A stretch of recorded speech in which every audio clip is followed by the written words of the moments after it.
Assalamualaikum warahmatullahi wabarakatuh. Kembali lagi bersama dengan saya Muslim Hamdi di channel YouTube RT 001. Warga RT 001, saya ingin sampaikan bahwa hukum bukanlah alat kekuasaan untuk memperpanjang dan mempertahankan kekuasaannya. Pada hari Senin tanggal 16 Oktober 2023, Mahkamah Konstitusi membuat keputusan terkait dengan perubahan Undang-Undang tahun 2017 tentang pemilihan umum, tepatnya pada pasal 169 huruf Q berkaitan dengan syarat batas usia calon presiden dan wakil presiden. Menariknya adalah putusan Mahkamah Konstitusi ini menjadi kontroversi di kalangan masyarakat ataupun di kalangan elit politik yang hari ini sedang dalam nuansa kontestasi politik menjelang pemilihan umum tahun 2024. Putusan Mahkamah Konstitusi tersebut sebetulnya berangkat daripada gugatan yang dilakukan oleh beberapa pihak, mulai dari partai politik, kepala daerah, dan bahkan dari kalangan mahasiswa. Dari berbagai gugatan yang masuk, yang diputuskan oleh MK itu adalah perubahan terkait dengan batas usia calon presiden yang awalnya 40 tahun menjadi 40 tahun atau pernah menjadi kepala daerah, baik itu di tingkat provinsi sebagai gubernur, di tingkat kabupaten sebagai bupati, dan di tingkat kota sebagai wali kota. Berkaitan dengan gugatan pasal 169 huruf Q tentang batas usia calon presiden 40 tahun, sebetulnya ada 6 gugatan yang masuk ke Mahkamah Konstitusi. Pertama, gugatan terkait dengan perubahan batas usia calon presiden 40 tahun menjadi 40 tahun atau pernah menjadi kepala daerah, baik itu di tingkat provinsi maupun di tingkat kabupaten kota. Kemudian yang kedua, gugatan batas usia calon presiden 40 tahun menjadi 35 tahun. Kemudian gugatan batas usia calon presiden 40 tahun menjadi 40 tahun atau pernah menjadi penyelenggara negara. Ini digugat oleh dua pihak, dari partai politik dan dari kepala daerah. Kemudian gugatan batas usia calon presiden minimal 40 tahun menjadi 25 tahun. Dan terakhir, gugatan batas usia calon presiden 40 tahun menjadi 21 tahun. Namun dari berbagai gugatan yang masuk ke Mahkamah Konstitusi, saya tidak tahu apakah gugatan ini disetting oleh satu orang yang memang sengaja untuk memasukkan banyak gugatan, kemudian pada intinya ada satu gugatan yang bakal diputuskan oleh Mahkamah Konstitusi dan itu sebenarnya sudah di-set dari awal, atau memang ini murni adalah gugatan dari pihak-pihak yang memang punya kepentingan sendiri terhadap pribadi ataupun kelompoknya. Namun pada intinya, apa yang menjadi putusan dari Mahkamah Konstitusi hari ini merubah Undang-Undang Pemilu dalam nuansa menjelang pemilu 2024 hari ini adalah putusan yang tidak mungkin bisa lepas dari unsur kepentingan politik, baik itu dari pihak penguasa ataupun pihak yang hari ini bertentangan dengan penguasa. Namun ketika kita melihat peta politik dan peta Mahkamah Konstitusi hari ini, di mana Ketua Mahkamah Konstitusi itu adalah adik ipar dari Presiden Joko Widodo, yaitu Anwar Usman. Dia merupakan adik ipar dari Presiden Joko Widodo karena beliau itu menikah dengan adik kandung dari Presiden Joko Widodo, dan kemudian beliau diangkat menjadi Mahkamah Konstitusi. Tentu normal dan sangat wajar, bahkan masuk akal apabila hari ini kita melihat putusan Mahkamah Konstitusi adalah bukan murni keputusan hukum secara objektif. Ini adalah keputusan hukum yang berkaitan dengan kepentingan politik salah satu pihak. Dan hari ini tentu kepentingan politik pihak yang menjadi keluarga daripada Ketua Hakim Mahkamah Konstitusi. Warga RT 001, barang ini menjadi kontroversi karena disebabkan oleh beberapa hal. Pertama, seperti yang saya jelaskan di awal tadi bahwa hari ini kita sedang dalam masa nuansa perpolitikan, di mana pada tahun 2024 nanti kita bakal melakukan pemilihan umum, khususnya presiden dan wakil presiden. Dan kemudian ada isu yang beredar sangat kuat bahwa salah satu anak kandung dari Presiden Joko Widodo, yaitu Gibran Rakabuming, yang hari ini menjabat sebagai wali kota Solo, itu didorong untuk menjadi calon wakil presiden dari salah satu calon presiden yang sudah mendeklarasikan dirinya, yaitu dari Koalisi Indonesia Maju, Bapak Prabowo Subianto, yang kemudian Gibran Rakabuming ini didorong oleh salah satu partai koalisinya, yang salah satunya itu adalah Partai Bulan Bintang. Mereka mendorong agar Prabowo Subianto itu berpasangan dengan Gibran Rakabuming sebagai calon wakil presiden. Namun sayangnya pada saat itu Gibran Rakabuming itu terhalang oleh batas usia calon presiden, yaitu 40 tahun. Sementara usia dari Gibran Rakabuming sendiri itu baru beranjak 36 tahun. Maka melihat situasi seperti itulah, maka ada beberapa pihak yang coba melakukan perubahan atas syarat usia calon presiden yang tujuannya untuk membuka jalan kepada Gibran Rakabuming agar bisa menjadi calon wakil presiden mendampingi Prabowo Subianto. Terlepas nanti beliau itu menjadi atau tidaknya calon wakil presiden, pada intinya jalan untuk beliau masuk ke dalam situ itu sudah dibangun oleh keluarganya melalui orang tuanya Presiden Joko Widodo, kemudian ditangankan oleh Mahkamah Konstitusi yang merupakan abang atau paman dari Gibran Rakabuming.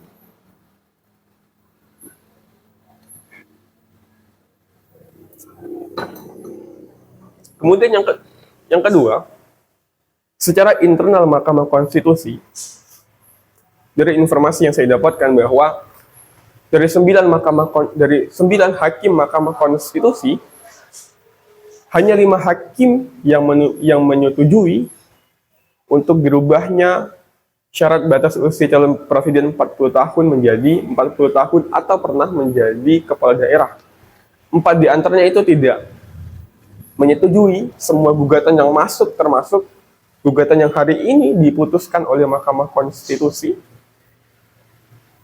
Mereka berempat menolak dengan alasan gugatan yang masuk tidak memiliki legal standing. Artinya kedudukan para penggugat itu tidak jelas. 5 yang menyetujui pun mereka menyetujui dengan catatan, dengan syarat. 3 di antaranya itu menyetujui apabila 40 tahun atau pernah menjadi kepala daerah di tingkat provinsi. Hanya di tingkat provinsi, tidak di tingkat kabupaten dan kota. Dan 2 di antaranya baru menyetujui secara penuh apabila 40 tahun atau pernah menjadi kepala daerah, baik itu di tingkat provinsi ataupun kabupaten kota. Namun hari ini yang diputuskan oleh Mahkamah Konstitusi itu adalah perubahan batas usia calon presiden 40 tahun atau pernah menjadi kepala daerah, baik itu di tingkat provinsi maupun di tingkat kabupaten kota. Nah, kita melihat bahwa dalam tubuh internal Mahkamah Konstitusi pun ada kejanggalan yang terjadi dalam keputusan yang hari ini dibuat oleh Mahkamah Konstitusi. Karena keputusan yang dibuat itu tidak melalui proses yang bulat, tidak melalui proses yang mufakat. Artinya, putusan ini dipaksakan oleh salah satu pihak yang tentu berangkat dan didorong oleh beberapa intervensi dari luar Mahkamah Konstitusi. Apalagi kalau bukan untuk kepentingan politik salah satu pihak yang tentunya berasal dari Presiden Joko Widodo. Nah, kita melihat bahwa hari ini penegak hukum pun Mahkamah Konstitusi, penegak hukum tertinggi di Indonesia, itu melakukan pelanggaran hukum dan membuat keputusan yang inkonstitusional. Ini itu adalah perbuatan yang inkonstitusional. Artinya penegak hukum melakukan perbuatan yang melanggar hukum, dan bahkan mereka memutuskan suatu hukum dengan cara-cara yang tidak sesuai dengan koridor hukum. Ini adalah suatu keironisan yang terjadi di Indonesia, yang katanya dan secara hukum kita sudah jelas dikatakan bahwa Indonesia itu adalah negara hukum. Kemudian yang ketiga, ini berkaitan dengan dinasti politik dari Presiden Republik Indonesia, yaitu Joko Widodo. Kita melihat bahwa sejak tahun 2019, pemilu 2019, di mana ketika Presiden Joko Widodo terpilih kembali menjadi presiden di periode kedua, ada upaya-upaya yang dilakukan oleh Presiden Joko Widodo untuk bisa mengembangkan kekuasaannya dengan cara membangun dinasti politik, mulai dari anaknya, yaitu Gibran Rakabuming menjadi wali kota Solo, kemudian Bobi Nasution, menantunya, menjadi wali kota Medan, dan kemudian ketua hakim Mahkamah Konstitusi, yaitu Anwar Usman, yang diangkat menjadi ketua Mahkamah Konstitusi, dan terakhir yang baru-baru saja anaknya, yaitu Kaisang Pangarep, yang didaulat menjadi ketua partai politik, yaitu partai PSI. Lucunya adalah Kaisang ini menjadi ketua partai politik, dalam waktu 2 hari ia menjadi anggota dari partai politik tersebut.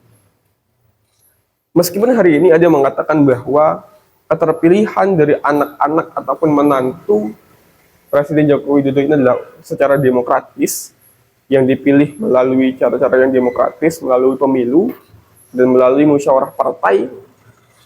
Namun kemunculan beliau, keterpilihan beliau, itu tidak lepas dari pengaruh Presiden Joko Widodo, yang memang beliau memiliki konstituen di beberapa daerah, yang tentunya ketika anaknya itu mencalonkan diri di mana daerah tersebut merupakan daerah konstituennya, maka keterpilihan anak dan menantu dari Presiden Joko Widodo itu tidak lepas dari pengaruh Presiden Joko Widodo. Meskipun sering ditepis oleh anak-anaknya atau dari pendukung Joko Widodo bahwa ini bukan dinasti politik karena beliau dipilih dengan cara yang demokratis, ini adalah dinasti politik dengan bungkus demokratik. Saya katakan begitu. Nah, upaya lagi yang coba dilakukan oleh Presiden Joko Widodo, karena ini adalah periode terakhirnya untuk menjadi presiden, karena beliau sudah 2 kali menjadi Presiden Republik Indonesia. Hukum kita mengatakan dan mengatur bahwa presiden itu hanya boleh mencalonkan diri dan dipilih menjabat selama 2 periode, itu maksimal. Artinya tidak ada periode ketiga dan seterusnya. Meskipun beberapa waktu yang lalu ada upaya-upaya yang dilakukan oleh Presiden Joko Widodo melalui orang-orangnya agar ada perpanjangan masa jabatan presiden ataupun ada penambahan periode, artinya presiden itu boleh menjabat selama 3 periode. Namun barang itu tidak berhasil dilakukan.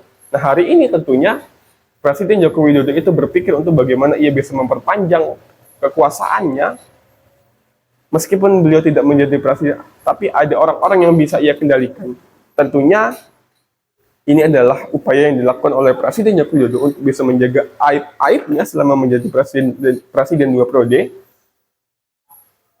yang mengatasnamakan untuk menjaga pembangunan, untuk mempercepat kemajuan. Pada intinya ada aib-aib yang coba dilindungi oleh Presiden Joko Widodo. Untuk itulah makanya ada cawe-cawe yang dilakukan oleh Presiden Joko Widodo agar presiden yang terpilih nantinya itu adalah presiden yang mau mendengar apa yang ia katakan, artinya presiden yang bisa ia kendalikan, yang bisa melanjutkan dan menjaga aib-aibnya selama ia menjabat sebagai presiden selama 2 periode. Nah, tentu dengan masuknya Gibran Rakabuming, kalau memang ia nanti menjadi calon wakil presiden dan berhasil menjadi wakil presiden, tentu ini sangat berdampak baik bagi nama Presiden Jokowi dan bagi apa yang telah coba ditutupi oleh Presiden Joko Widodo. Karena ketika yang menjadi presiden nanti di tahun 2024, orang yang hari ini berseberangan dengan beliau, yang salah satunya itu adalah Anies Baswedan dari koalisi perubahan, yang hari ini juga menjadi calon presiden bersama wakilnya Muhaimin Iskandar. Tentu ini akan berbahaya bagi kepentingan politik Presiden Joko Widodo.